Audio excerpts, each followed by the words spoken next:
Question प्रश्नावली 2.3 का है। क्वेश्चन कह रहा है कि विभाजन एल्गोरिदम का प्रयोग करके निम्न में px को gx से भाग देने पर भागफल और शेषफल आपको निकालना है। ठीक है, जिसमें px का मान आपको दे दिया है, gx का मान दे दिया है। जब px और gx का मान जब आपको दे दिया है तो इसमें ये कह रहा है कि हमको भागफल और शेषफल चाहिए। आपको जब बहुपद पढ़ाया जा रहा था तो इस समय बताया गया था कि भाज्य बराबर होता है भाजक गुना भागफल और प्लस शेषफल। इसका दूसरा फॉर्म इसी px भाज्य को हम लोग px भाजक को gx भागफल को qx और शेषफल को rx कहते हैं। ठीक है, जिसमें आपको px और gx दे दिया है। gx का मतलब भाजक दे दिया है और आपसे भागफल और शेषफल आपसे पूछ रहा है। आइए इसी पे हम लोग इसको पुट करते हैं। px का मान हमारा ऑलरेडी दिया हुआ है तो यहाँ से लिख देंगे भाज्य बराबर भाजक गुना भागफल प्लस शेषफल, जिसको हम लोग भाज्य को px बराबर gx into qx plus rx। ठीक है, लेकिन इसमें कह रहा है px को gx से भाग दीजिए। ठीक है ना, यही है ना। इस तरह हम लोग इधर आइए बीच में भाग देते हैं तो यहाँ पे रहता है px, यहाँ पे रहता है gx, यहाँ पे रहता है qx और यहाँ जो बचता है उसी को हम लोग कहते हैं rx। ठीक है, तो gx का मान आपको दे दिया है x स्क्वायर माइनस 2, px का मान दिया है x3 minus 3x square plus 5x minus 3। अब हमको क्या करना है, इसे भाग देना है। पहला काम रहता है कि हमको ये इसका जो पहला है इसके पहला को किसी तरह हम लोग कटा दें। जो साइन इसका रहेगा, मतलब जो चिन्ह इधर रहेगा वो चिन्ह हमको इधर भी नीचे आना चाहिए। तो ये जैसे एक्स क्यू है, यहाँ पे एक्स स्क्वायर है, तो हम एक्स स्क्वायर में किस से गुना करेंगे कि एक्स क्यू बन जाएगा। तो आप लोग जान रहे हैं कि एक्स स्क्वायर में एक्स से गुना हम कर दिए तो एक्स का पावर कितना हो जाएगा 3। तो हम एक ही बस इसी को मिलाना, बाकी दूसरा को नहीं। चलिए हम एक्स से इसमें भाग देते हैं। तो एक्स में इसे गुना करेंगे तो एक्स स्क्वायर में एक्स से गुना कीजिएगा तो ये हो जाएगा एक्स क्यू। फिर एक्स से इस 2 में कीजिएगा तो ये हो जाएगा 2x। कितना हो जाएगा 2x। चलिए प्लस का चिन्ह है, इधर नहीं कुछ है तो यहाँ माइनस कीजिए, माइनस है जहाँ प्लस कीजिए, हम घटा रहे हैं। -3 से +3 कट जाएगा।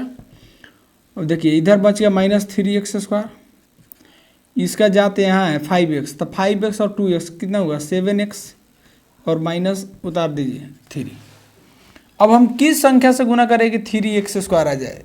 x स्क्वायर में किस संख्या से गुना करें कि -3x स्क्वायर, हमको -3 लाना है, -3x स्क्वायर। तो -3 से अगर इसमें गुना कर दें हम तो -3x स्क्वायर, फिर 2 है तो माइनस माइनस प्लस और 3 दूना 6, कटाइए, प्लस है तो माइनस, माइनस है तो प्लस। यही होता है, जब माइनस रहता है प्लस रहता है, प्लस का माइनस, तो -3x स्क्वायर और प्लस 3x स्क्वायर कट जाएगा। यहाँ रह गया 7x और देखिए -3 और -6 कितना हुआ -9। ये किसी से कटेगा नहीं, इसका पावर 2 है, इसका पावर 1 है, ऐसा कोई भाग नहीं है जिसमें पावर लो हो जाए, इसलिए ये कटेगा नहीं। तो ये क्या हो गया, ये जो मान आया है ये rx का है, ये जो इतना मान आया है ये qx का है, और ये तो ऑलरेडी gx का मान दिया हुआ, ऑलरेडी px का मान दिया हुआ। तो आपसे पूछा कौन सी, भागफल और शेषफल। तो इसी को ना हम लोग भागफल बोलते थे। इसको क्या बोलते थे? भागफल। इसको क्या बोलते थे? शेष फल। आ गया आंसर। और इसका मान इसी तरह रख देना है। अब एल्गोरिथम का प्रयोग कर रहा है तो पी एक्स, ये जी एक्स से गुना है तो इधर आएगा तो भागा एक्स हो जाएगा, तो जी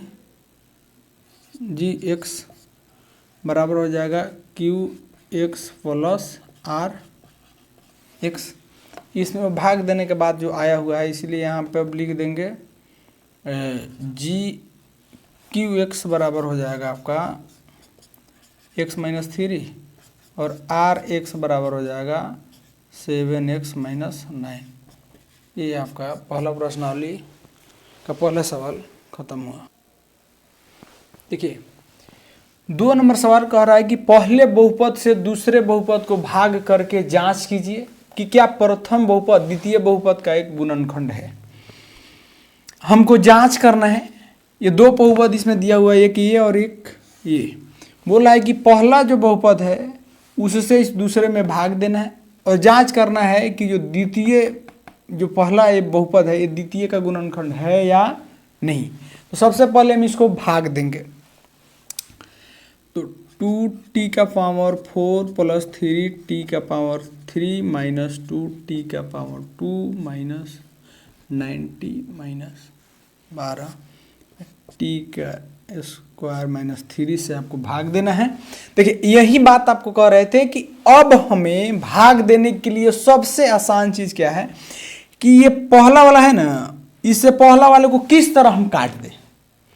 जो साइन यहाँ रहेगा वही साइन का यहाँ भी हमको चाहिए। तो टी स्क्वायर है, यहाँ टी का पावर 4, तो सबसे पहले तो हमको टी स्क्वायर से गुना करेंगे तो टी 4 हो जाएगा। चूंकि 2 लाना है वहाँ 1 है तो 2 से करेंगे, यानी 2t स्क्वायर से अगर गुना करेंगे तो 2t का पावर 4 आएगा। 2t से टी स्क्वायर में गुना कीजिएगा तो 2 का पावर कितना आएगा 4, minus plus minus minus 2t square में 3 से गुना कीजिएगा तो 3 दूना 6 और टी स्क्वायर, प्लस है तो माइनस, माइनस है तो प्लस, ये दोनों कट गया। अब चूंकि इसका पावर 2 है, इसका जात यहाँ पे है, यानी प्लस बोले 3 वाला लिख लीजिए, 3t स्क्वायर बच गया है इधर, 3t का पावर 3 और देखिए 2 माइनस 2t स्क्वायर और प्लस 6t स्क्वायर। तो प्लस 6t स्क्वायर में से माइनस 2t स्क्वायर अगर घट जाएगा तो क्या रहेगा प्लस 4t स्क्वायर, फिर माइनस 9t इधर बचा हुआ है, माइनस 12 बचा हुआ है।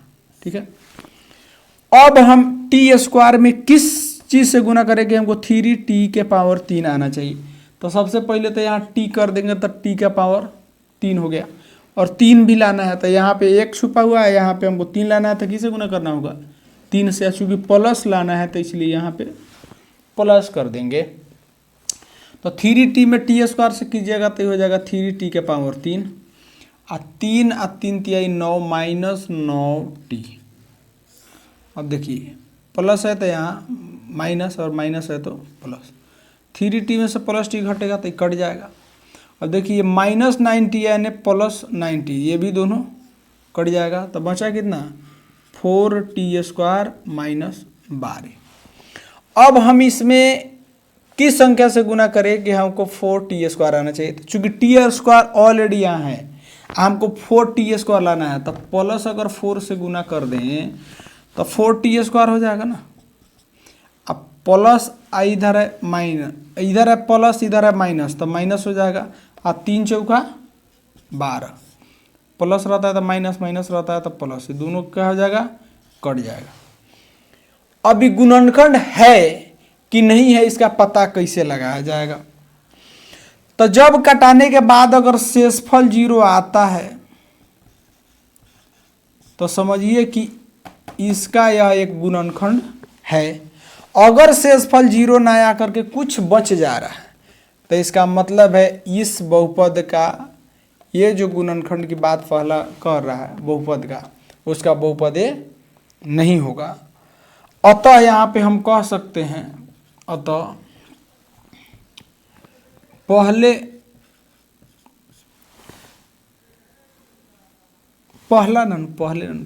बहुपद दूसरे बहुपद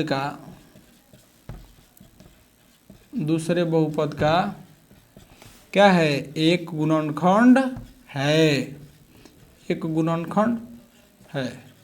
इसको कुछ नहीं करना है, नॉर्मली इसमें भाग दे लीजिए। अगर शेषफल 0 आता है तो गुणनखंड होगा, 0 नहीं आता तो गुणनखंड नहीं होगा, सिंपल सी बात है।